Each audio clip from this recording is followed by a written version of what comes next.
السلام عليكم ورحمة الله وبركاته. ازيكم يا شباب، عاملين ايه؟ اتمنى تكونوا بخير. انا محمد طارق بشرح برنامج بلندر، وزي ما احنا عارفين في السلسلة دي احنا بنشرح ازاي نعمل مشهد واقعي على بلندر. فدنا في الاعلانات وفي دي الكرييتيف فيجوالز اللي بنشوفها بالبوردز. في الفيديوهات اللي فاتت احنا انتهينا لحد المرحلة دي، عملنا الغرفة اللي هي من بره الكبيرة تمام، وعملنا الغرفة اللي من جوه الباك. ولو ما شفتش الفيديوهات اللي فاتت هتلاقيها موجودة تحت في الديسكريبشن، وانت نازل تبص عليها. ما تنساش تعمل لايك للفيديو وشير وسبسكرايب للقناه عشان يوصل لك الفيديوهات الجديده. احنا في الفيديو ده هنشرح ايه؟ ان شاء الله في الفيديو ده هنشرح مع بعض ازاي نحط الكاميرا بشكل بروفيشنال. لو انت عندك فكره اوريدي عن بلندر فانت هتقول ايه الفايده، يعني ايه الغريب في ان انا احط الكاميرا، او ايه الصعب فيها؟ لا، الكاميرا يا شباب مهمه جدا جدا ان احنا نطلع صوره واقعيه، نطلع اعلان واقعي، تكون اللي يشوف الفيديو ده يشوف الصوره دي يقول ان الصوره دي حقيقيه او متصوره بجد، حتى لو هو عارف ان هي 3D. فاحنا النهارده هنحط الكاميرا في الفيجوال بتاعنا وهنتعرف على الانواع بتاعتها، وهنعرف ايه الاشكال بتاعتها وازاي نستخدمها بشكل مظبوط وبشكل بروفيشنال في صوره نقط محدده هنقولها ان شاء الله. كام نقطه بسيطه لو عرفناهم هنعرف نحط الكاميرا بتاعتنا في اي فيجوال كان،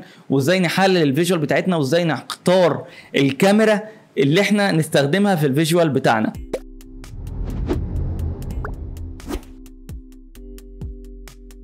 بسم الله نبدأ. أول حاجة هنعملها ننزل شيفت ايه تمام، وننزل الكاميرا بتاعتنا كده. الكاميرا بتاعتنا نزلت تمام. لو أنا عايز أبص من منظور الكاميرا هتك 0 عشان ابص من منظور الكاميرا بتاعتي كده. يبقى انا بصيت من منظور الكاميرا بتاعتي. لما اجي هرندر من شكل الكاميرا بتاعي. طيب انا الكاميرا بتاعتي بتاخد الشكل بتاع الفيجوال اللي هيترندر ازاي؟ باجي هنا في اعدادات الصوره وبدلها ابعاد الصوره بتاعتي، يعني بدلها الابعاد بتاع الصوره اللي انا هرندرها. فهنا الصوره بتاعتنا عاملينها 1700 بكسل في 2200 بكسل. فبعد ما اديت الابعاد بتاعتي، يعني انا لو جيت عدلت هنا في مقدار الاكس هلاقي الصوره بتاعتي بتتغير تمام. فاحنا قلنا هنخليها 1700 بكسل ونتك 0 عشان نبص من ناحيه الكاميرا.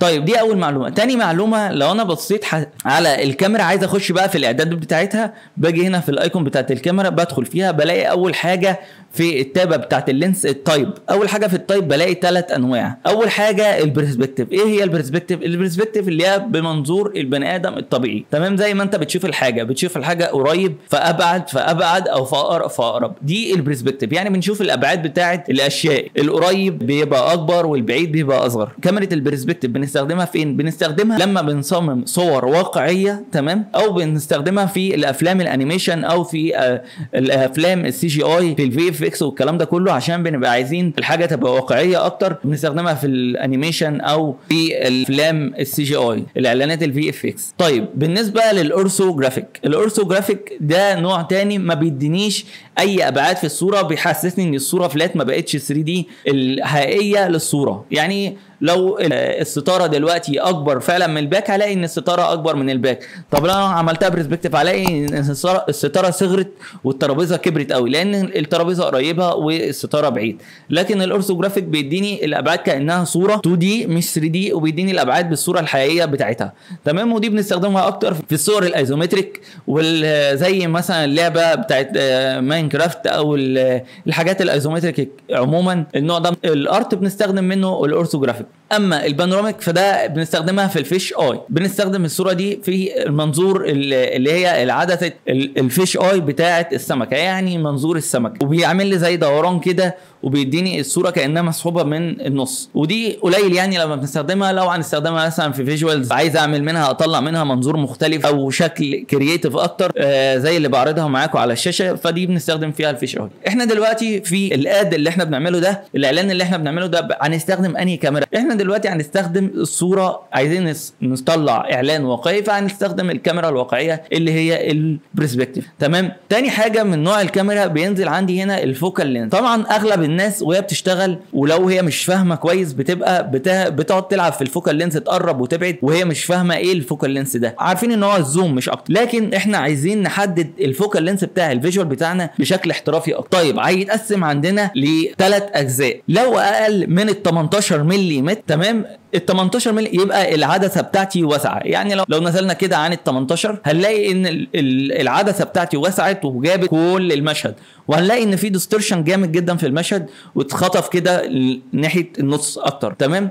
ومن فوق ال 18 من اول بقى ال 35 لحد ال 50 فده المنظور البني ادم الطبيعي. منظور البني ادم الطبيعي من فوق ال 35 لحد ال 50 ده المنظور الطبيعي. ان انت لو قدامك باصص على المنظر على الترابيزه وانت واقف بشكل الكاميرا هنا، انت هتشوف الحاجات دي بالشكل الابعاد تمام. يبقى من 35 ل 50 دي صوره البني ادم الحقيقي، يعني العين الحقيقيه هتشوف بيها كده. طيب من فوق ال 50 لحد ال 85 وفوق ال 85 كمان بنشوف الزوم اللي هو التليفوت تمام. التليفوت او الزوم ده ان احنا بنزوم على الحاجه وبنستخدمها في الصور اكتر اللي فيها الحاجات الدقيقه اللي بنستخدمها. يعني لو الصوره فيها حاجات دقيقه وعايزين نركز عليها او عايزين نعمل زوم عليها ونفوكس عليها كمان، نفوكس عليها اكتر من انها نزوم، ان احنا بنعمل من 85 فوق ال 85. بس انا بفضل الفوكال لينس ال 85. طيب احنا هنا في الفيجوال بتاعنا هنخليها 85 كده. انا اتعرفت على الفوكال لينس وتعرفت على انواع الكاميرات. طيب دلوقتي انا عندي هنا اول تركايه معانا ان انا عندي عايز اخفي الجزء ده كله من الفيجوال، يعني الحواف اللي بره الكاميرا مش عايز اشوفها. باجي هنا من عند الفيو بورت ديسبلاي تمام، وبقفل دي اخليها 1 عشان يقفل لي المشهد على الصوره اللي انا عايزها تمام. طيب انا لو عايز اتحكم في مكان الكاميرا نفسه، باجي هنا بقى في الكاميرا ترانسفورم وباجي اتحرك على اتجاه الكاميرا بتاعي، الروتيشن مثلا ناحيه الاكس او الواي او الزد او مكانها عموما. انا دلوقتي عايز ابدا بقى احط الكاميرا بتاعتي، فهمسح الكاميرا دي وهنزل شيفت ايه كاميرا تانية تمام، وعايز احط الكاميرا. تاني تركايه معايا وهي ان دي ناس كتير ما تعرفهاش بس انا بفضل استخدمها، ان انا بربط الكاميرا دي بترايبود. ليه؟ بحط نفسي في المشهد الواقعي. لو انا دلوقتي بعمل مشهد، المشهد ده حقيقي قدامي، يعني انا دلوقتي قدامي الترابيزه وقدامي عملت الكرافت، الازازه دي مفتوحه فعلا والغرفه دي مفتوحه فعلا، فانا دلوقتي هحط الكاميرا بتاعتي، فانا همسك الكاميرا واصور بايدي، لا ايدي هتكون مهزوزه شويه، مايله شويه ناحيه اليمين او مايله شويه ناحيه الشمال. لكن المصورين عموما بيستخدموا ايه؟ بيستخدموا الترايبود. فاحنا هنا في بلندر هنعمل ترايبود، هننزل ترايبود صناعي نثبت بيه الكاميرا عشان نصور بشكل احترافي زي الكاميرا الحقيقيه في المشهد الحقيقي. هنثبت الكاميرا بترايبود حقيقي برضو في البرنامج. طيب اول حاجه هعملها بعد ما نزلت الكاميرا هخليها واقفه ناحيه بنسبه 90 درجه، وهثبت الدوران بتاعها ناحيه الواي والزد اخليه 0 تمام. وبعدين هنزل ترايبود ايه اللي هو الترايبود الصناعي اللي هو الامتي. هعمل كيوب تمام وهرفعه كده، برضو هنزل الكاميرا هثبتها في مكان واحد اللي هو الصفر، يبقى هو الترانسفورم بتاع الكاميرا بتاعي كله اصفار وهي ناحيه الاكس بس عشان اخليها باصه ناحيه 90 درجه. ونزلت الترايبود الصناعي اللي هو الامتي بتاعتي، واربط بقى الكاميرا بالامتي بتاعتي. ده هيفيدني في ايه؟ هيفيدني بان انا بسهل جدا حركه الكاميرا وتحكمي في الكاميرا بشكل اقوى وتثبيتها بشكل احسن، كأن انا ماسك الكاميرا دي مثبتها ترايبود حقيقي تمام. دلوقتي همسك البوكس ده وهرجع بيه كده وعايز ابص ناحيه الكاميرا، هتكه 0 تمام، وهاجي اخلي الكاميرا مايله كده ناحيه الاكس تمام شويه،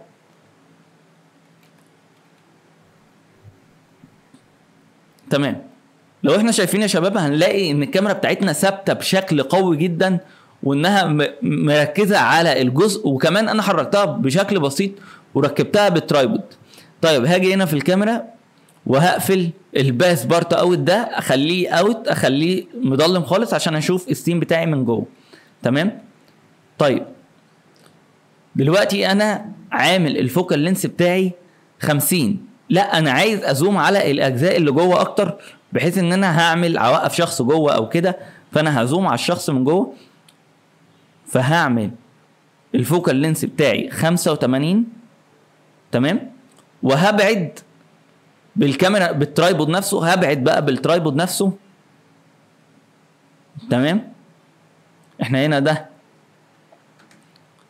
خليها 0، وهنا هبعد بالترايبود نفسه. ممكن افتح تابة هنا كده واخلي التابة دي ان انا ابص من ناحية الكاميرا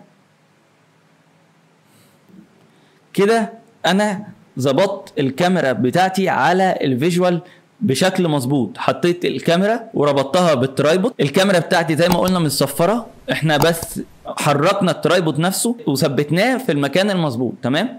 لو انا جيت هنا عملت الفيو ريندر وبصيت هلاقي ان السين بتاعي بقى مظبوط، وانا لو بصيت للكاميرا كده كل حاجه بتاعتي مظبوطه. كده انا حطيت الكاميرا بتاعتي في الفيجوال زي ما انا عايز، وحددت الكاميرا بشكل مظبوط، واخترت الكاميرا بشكل اللي انا عايزه يكون مظبوط للفيجوال بتاعنا ده. اتمنى تكونوا استفدتوا. اتعرفنا النهارده على انواع الكاميرات، وعرفنا ازاي نختار الكاميرا للفيجوال بتاعنا، وازاي نختار الفوكال لينس. اتمنى يكون الفيديو كان مفيد ليكم. استنونا ان شاء الله في الفيديوهات الجايه، هنبدا بقى نشرح اللايتنج ونخش بقى في تفاصيل الفيجوال ونديله الروح بتاعه الحقيقيه، الاضاءه والماتيريال والشيدنج. فان شاء الله الفيديو بتاعنا جاي عن اللايتنج وازاي تحط اضاءه بشكل احترافي اكتر. هستناكم ان شاء الله في الفيديو الجاي، وما تنساش تعمل لايك وشير للفيديو وسبسكرايب للقناه عشان غيرك يستفيد. اشوفكم الفيديو الجاي. شكرا.